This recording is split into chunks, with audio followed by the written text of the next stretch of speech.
So all street, road, avenue, and lane lead to the National Stadium tomorrow night. Reggae Boys versus the Soca Warriors in a game in which the result will quite possibly determine whether Jamaica or Trinidad qualify for the World Cup.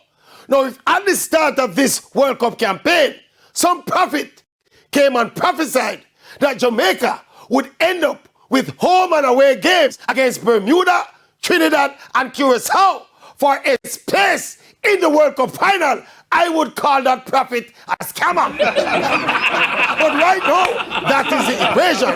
It's 1 win down and 5 to go to avoid the calculator and the mathematicians and just pack our bags and head off to the World Cup.